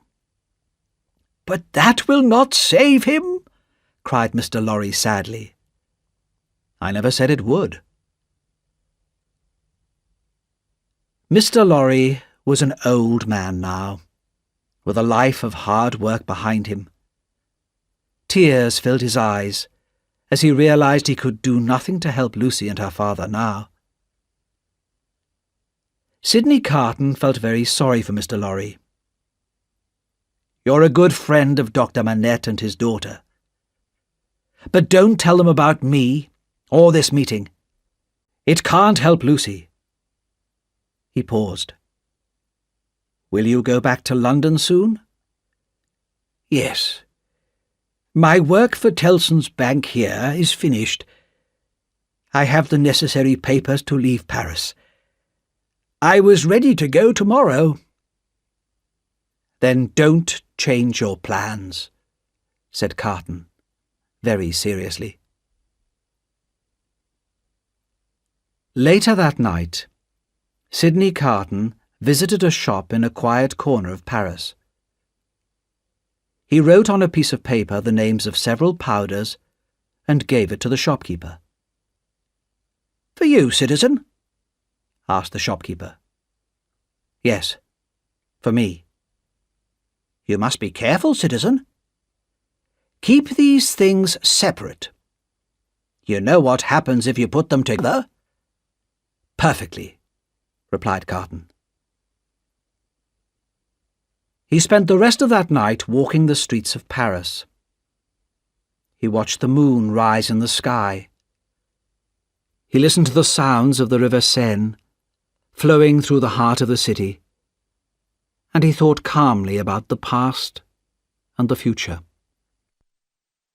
He thought about all the deaths that the city had already seen, and he thought about Lucy's gentle, loving face and her sad, sad eyes. Chapter 10. The Secret Paper. When Charles Darnay was led before the tribunal the next morning, Dr. Manette, Lucy, and Mr. Lorry were all there. The love in Lucy's eyes, as she looked at her husband, warmed Darnay's heart. It had the same effect on Sidney Carton, though no one saw him standing at the back of the room. It was the same tribunal who had let Darnay go free on the day before. But revolution laws were not as powerful as the anger of the people. The president of the tribunal asked, "Who has accused Charles Evrémonde again?" "Three voices," he was told. "He is accused by Ernest Defarge, by Teresa Defarge, his wife, and by Alexandre Manette, doctor." There was a great noise in the room when Dr. Manette's name was heard. When the shouting stopped, Dr. Manette stood, pale and trembling. "President, this cannot be true. You know that the man who is accused, Charles Darnay, is my daughter's husband. My daughter, and those who are dear to her, are far more important to me than my life. Where is the liar who says that I accuse my daughter's husband?" "Citizen Manette," said the president, "be calm. Nothing can be more important to a good citizen than the freedom of France, known as—" Defarge came forward to answer questions. He told how he had been at the Bastille at the beginning of the Revolution, when that hated prison had been taken by the citizens. "I knew that Dr. Manette had been kept in a room known as 105 North Tower. It was the only name he had when he came to me in 1775. I went to the room, and hidden in a hole, I found a written paper. It is in Dr. Manette's writing." "Read it," said the president, and the crowd fell silent and listened. "I, Alexandre Manette, write this in the Bastille in 1767. I have been here for 10 long years, and I write this in my secret moments when I can. One evening, in December 1757, I was walking by the river Seine, and a coach stopped beside me. 2 men got out, and one asked me if I was Dr. Manette. When I replied that I was, they asked me to go with them, and made it clear that I could not refuse. The coach left Paris and stopped at a lonely house. I could hear cries coming from a room upstairs. When I went in, I saw a young woman lying on a bed. She was young and very beautiful. She was also very ill. She kept crying out, "My husband, my father, and my brother." Then she listened for a moment and began once again, "My husband, my father, and my brother." I gave the girl something to make her calmer, but her feverish screams continued. Then I turned to question the two men. They were clearly brothers, and their clothes and voices suggested that they were noblemen, but they took care to prevent me from learning their name. Before I could speak, the older brother said carelessly, "There is another patient." In a different room, they showed me a boy of about 17. There was a sword wound in his chest, and I could see at once that he was dying. "How did this happen?" I asked. "He's just a crazy young peasant. He came here shouting about revenge and made my brother fight him." The older brother's voice was cold and hard. He seemed to think the boy was less important than a horse or a dog. The boy's eyes looked at me. "Have you seen her? My sister?" It was hard for him to speak. "I have seen her," I replied. "These rich nobles are cruel to us, Doctor. They destroy our land. They take our food. They steal our sisters. My sister loved a man in our village. He was sick, but she married him to take care of him.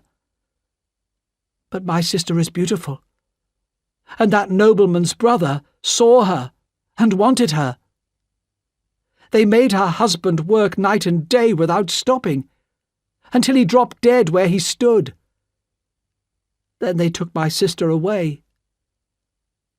When my father heard what had happened, the news was too much for his poor heart, and he died suddenly. I took my younger sister to a place where she is safe, and came here to find this man.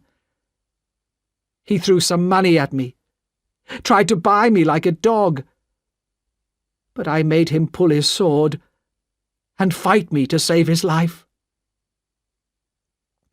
And your brother boy's life was going fast, but he cried, 'Lift me, Doctor.' He turned his face towards the older brother. 'Marquis,' he said loudly, 'I call for you and your brother and all your family, now and in the future, to pay for what you have done.' Then he fell back, dead. The young woman's fever continued, but I could not save her. She lived for several more days, and once the Marquis said to me, 'How long these peasants take to die.' When she was dead, the brothers warned me to keep silent.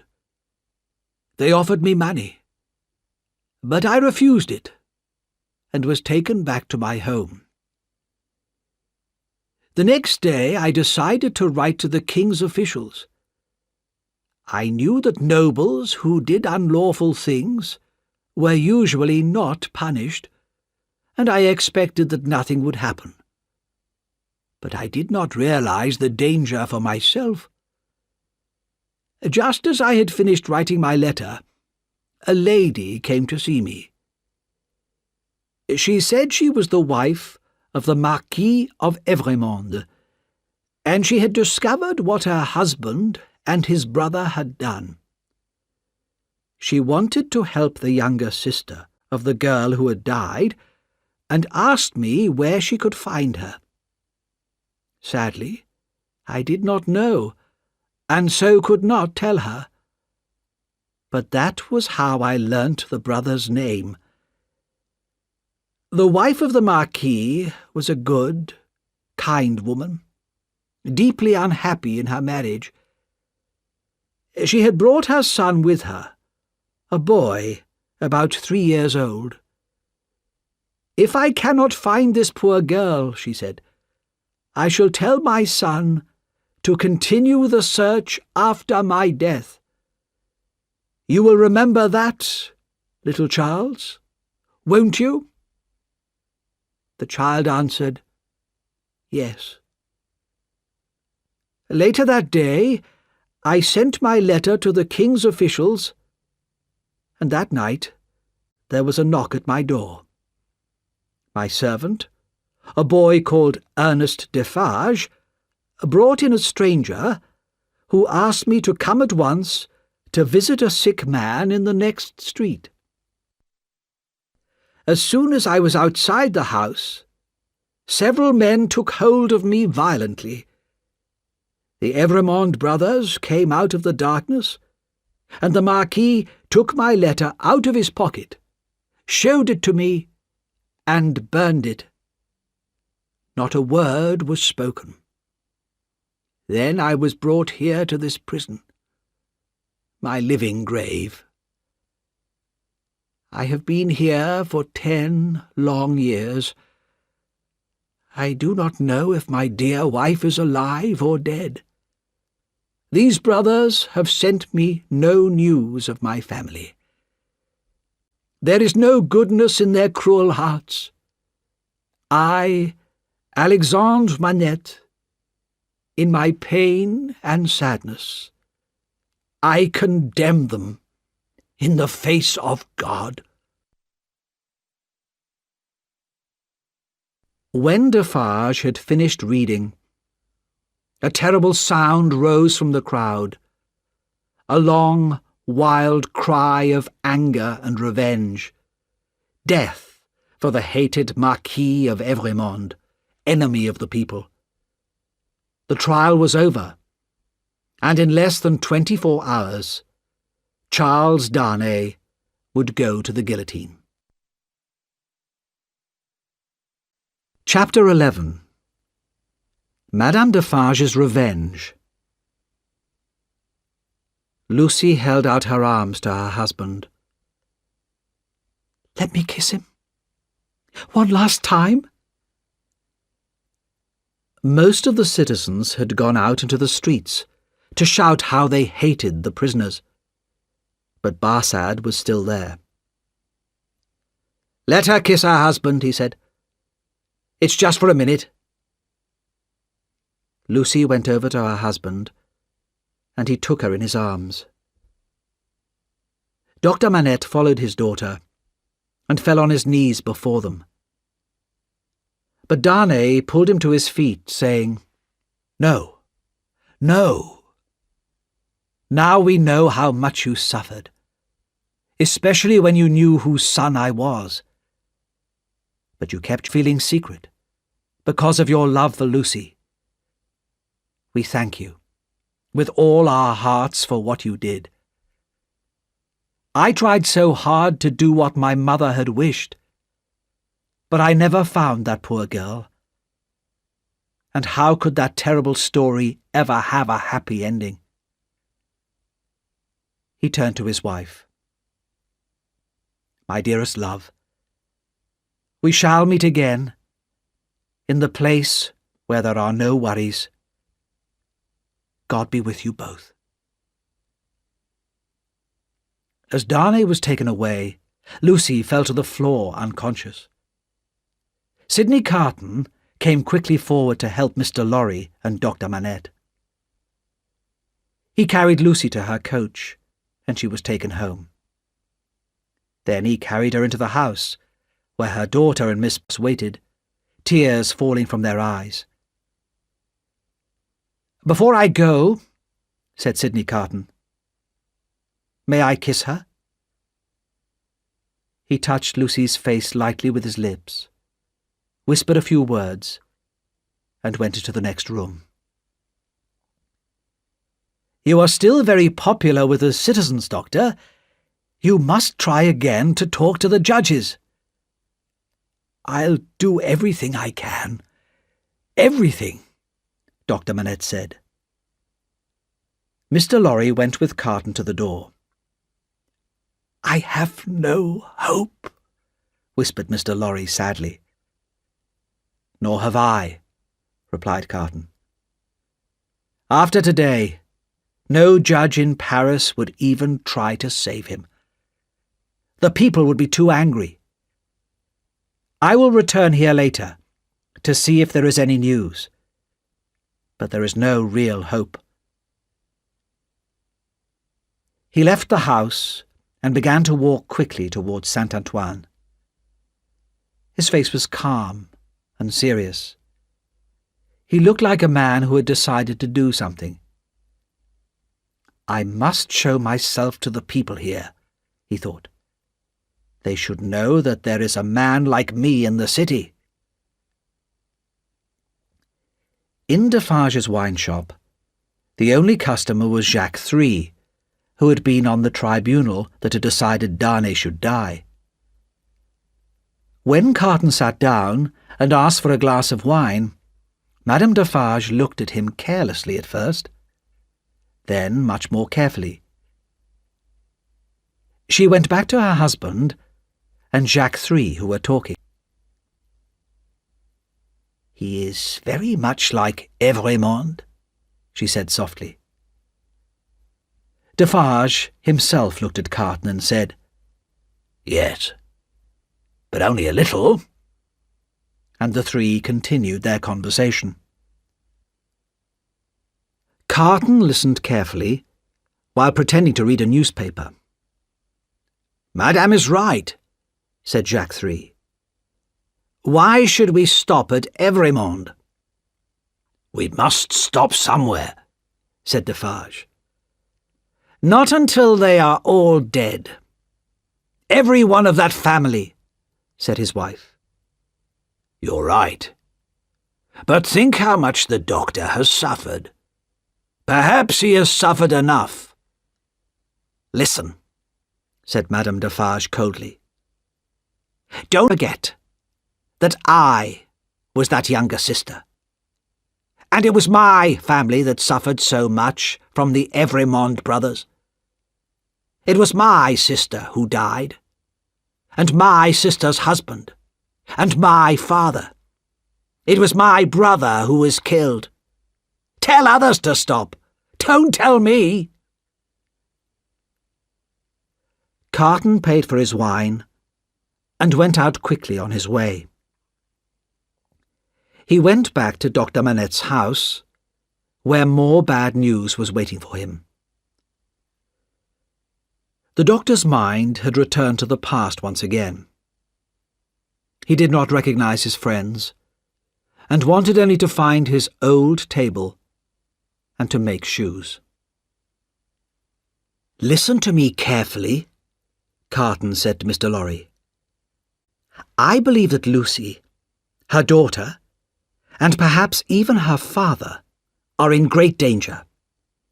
I heard Madame Defarge talking about them tonight. They must leave Paris tomorrow. They have the necessary papers, and so do you. Here are mine. Take them, and keep them safe with your own. You must leave by coach at 2 o'clock tomorrow. Keep a place for me in the coach, and don't leave without me. Promise that you will do exactly what I have said. Many lives will depend on it." "I promise," said Mr. Lorry. Chapter 12. A Change of Clothes. Charles Darnay passed his last night alone in the prison. He had no hope. He knew he must die, not for anything he had done wrong, but for the crimes of his father and his uncle. He sat down to write to his wife. "I knew nothing about the time your father spent in prison until he told me. Even then, I did not know that it was my family that had been so cruel to him. I told your father that my real name was Evrémonde, and he made me promise not to tell you. I am sure that he had forgotten the paper he had written. But what has happened now is not his fault. Take care of him and our child, and one day we shall all meet again in the happier world that comes after death. Darnay did not sleep peacefully that night, and in the morning he walked up and down his prison, waiting. He counted the hours. 9, gone forever. 10, 11, 12, gone forever. At 1 o'clock, he heard someone outside the door. The door opened and closed, and there stood Sidney Carton, holding a warning finger to his lips. "Be quiet. I come from your wife. She begs you to do exactly what I say and to ask no questions. There is no time. Take off your boots and put on mine." "Carton, my dear friend," said Darnay, "it is impossible to escape from this place. You will only die with me." "I'm not asking you to escape. Put on my shirt and my coat." He did not allow Darnay time to argue or refuse. "Now sit down and write what I say," he said. "Quickly, my friend, quickly." "If you remember," he said, and Darnay wrote, "the words we spoke so long ago, you will understand this when you see it." As he said this, Carton took his hand from his pocket. "What is that in your hand?" asked Darnay. "Nothing." "Have you written, 'See it'?" "Good. Now, go on writing," said Carton quietly. "I am happy that I can prove them now. This is not a reason for sadness." Carton's hand was close to Darnay's face, and he gently pressed a cloth against Darnay's nose and mouth. A minute later, Darnay lay unconscious on the ground. Carton quickly dressed himself in Darnay's clothes and pushed the note that Darnay had written inside Darnay's pocket. Then he went to the door and called softly, "Come in now." The spy Barsad came in. "Quick, help me," said Carton. "You must help me to the coach." "You?" asked the spy. "Him, man. I've changed places with him." "You can say that it was too much for him, saying his last goodbye to his friend. That happens quite often, I believe." "Yes, often," replied Barsad. "But do you promise to keep me out of danger? And go on with this plan to the end? The number must be right. 52 prisoners must die today. Have I not already promised to be true to the death? Hurry, man! Take him to Mr. Lorry, put him in the coach yourself, and tell Mr. Lorry to leave at once." Barsad called 2 men into the room and told them to lift the unconscious man and carry him out. "The time is short, Evremond," said Barsad in a warning voice. "I know it well," replied Carton. "Be careful with my friend, and leave me." The door closed, and Carton was left alone. He listened carefully, but there were only normal prison sounds. No shouts, no alarm bells. He waited calmly. Soon he heard the sound of doors opening. the door of his prison cell opened, and a man said, "Follow me, Evremond," and Carton followed him into a large, dark room. There were many people there, some standing, some sitting, some walking about, some crying. Most of them stood silent, looking at the ground. A young woman came up to him. She was thin and pale.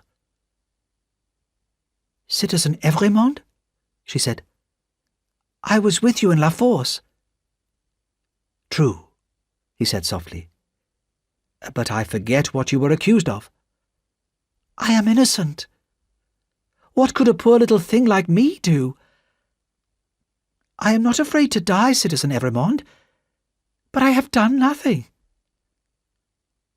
Her sad smile as she said this touched Carton's heart. "They say that the revolution will do so much good for the poor people," said the girl. "How can my death help the poor? If it is true, I am willing to die, but I do not know how that can be." "I heard that you were set free, Citizen Evremond," she went on. "I hoped it was true." "It was, but I was taken again and condemned." "When we go from here, Citizen Evremond, will you let me hold your hand? I am not afraid, but I am little and weak, and it will help to make me brave." The young girl looked into his face, and he saw a sudden doubt come into her eyes, followed by surprise. He touched his lips with his finger. "Are you dying for him?" she whispered. "And his wife and child?" "Yes." "Oh, will you let me hold your brave hand, stranger?" "Yes, my poor sister, to the last." Chapter 13. The Last Goodbyes. At that same hour, in the early afternoon, a coach going out of Paris drives up to the gates of the city. "Who goes there? Show us your papers." The guard looks at the papers. "Alexandre Manette, doctor. Which is he?" This is Dr. Manette, this helpless old man, whispering crazily to himself. "The last few days of the revolution have been too much for him," said the guard with a cruel laugh. "Lucy, his daughter, the wife of Evremond. Which is she?" This is she, with her child, little Lucy, beside her. "Ah, your husband has another meeting today. Sidney Carton, lawyer, English. Which is he?" "He is here in the corner. He is not well." "And Jarvis Lorry, banker, English. Which is he?" "I am he, and the last," says Jarvis Lorry. "Here are your papers, Jarvis Lorry. You may go." There are wildly beating hearts in the coach, and trembling hands. There is the heavy breathing of the unconscious traveller. But onwards the coach goes. The horses are fast, and there are no shouts behind them on the road. Also that afternoon, Madame Defarge was talking with her friends. "My husband is a good citizen, but he is not strong enough. He feels sorry for the doctor. I say that all the Evremond people must go to the guillotine. The wife and the child must follow the husband." "They're both fine heads for the guillotine," says Jacques III. "Their heads will be a pretty sight when they are shown to the people. Yes, they too must die.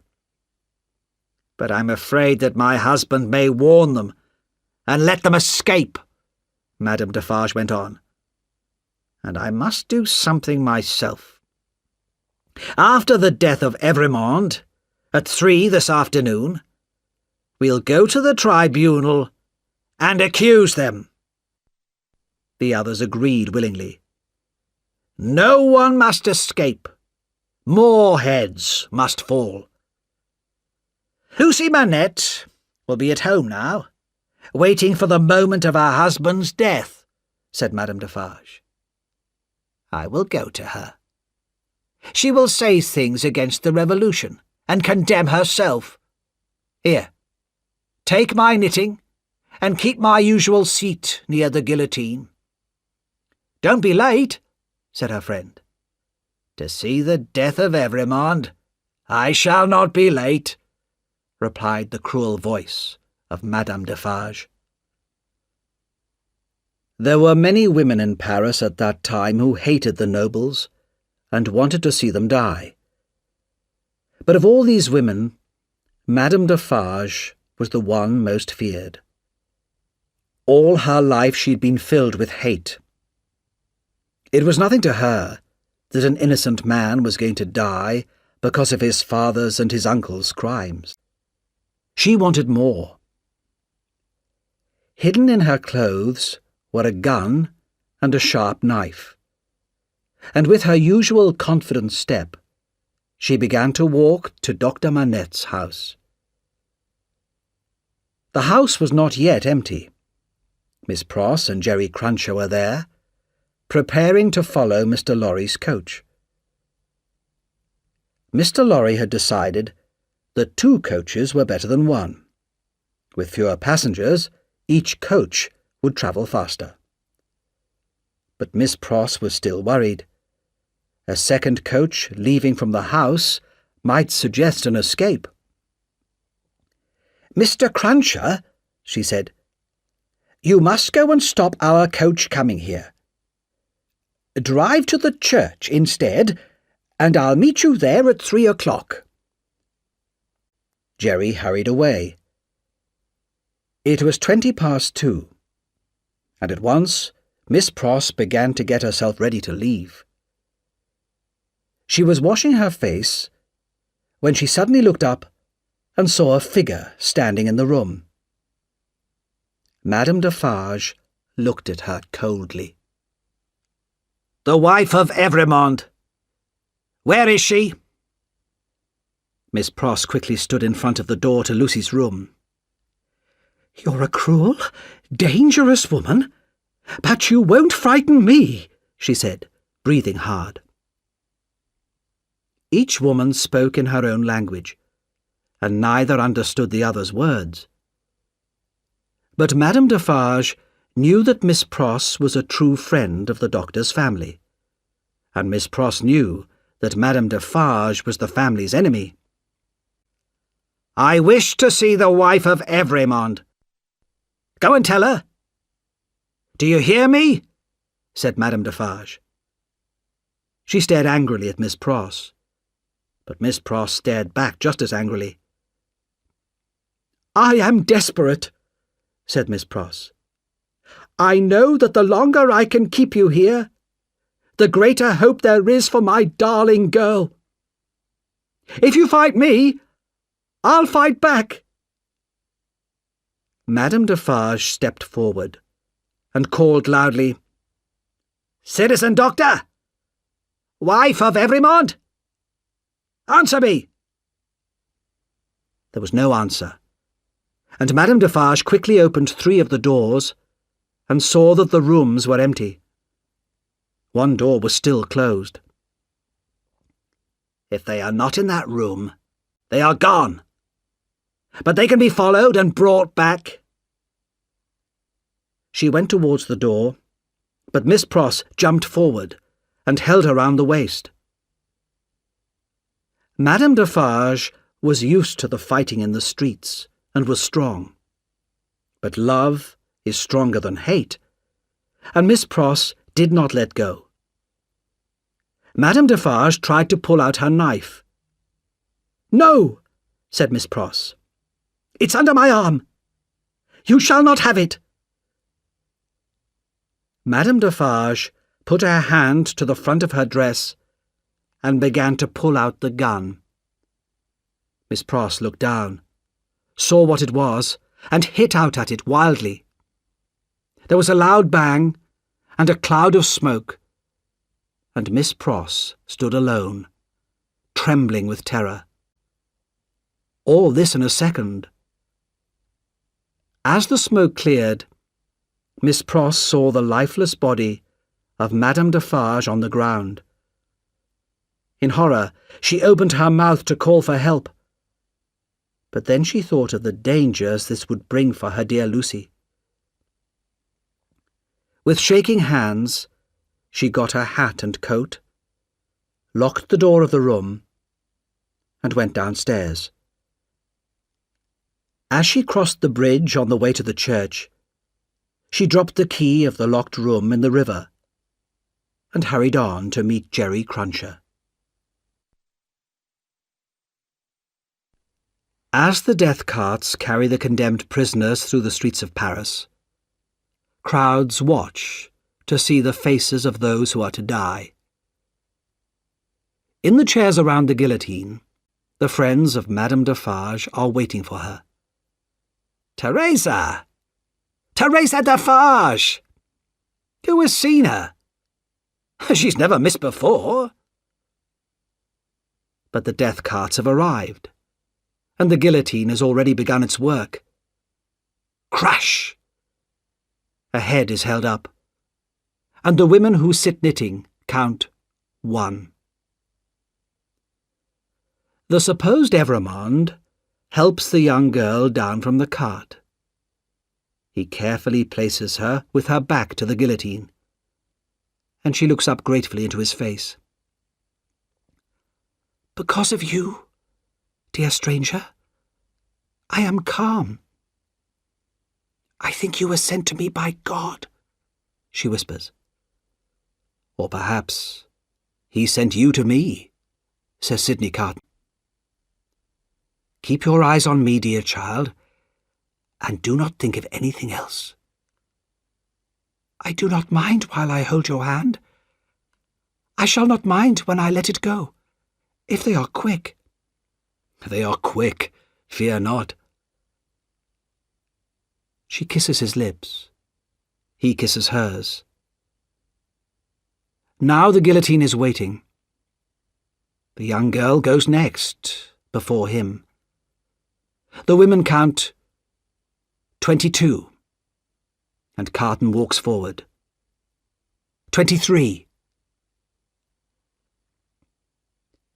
They said of him that it was the most peaceful face ever seen there. What passed through Sidney Carton's mind as he walked those last steps to his death? Perhaps he saw into the future. I see Barsad, Defarge, the judges, all dying under this terrible machine.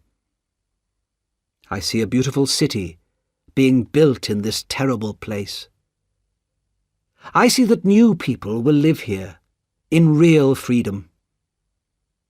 I see the lives for whom I give my life, happy and peaceful in that England which I shall never see again. I see Lucy when she is old, crying for me on this day every year, and I know that she and her husband remember me until their deaths. I see their son, who has my name, now a man. I see him become a famous lawyer, and make my name famous by his work. I hear him tell his son my story. It is a far, far better thing that I do than I have ever done. It is a far, far better rest that I go to than I have ever known.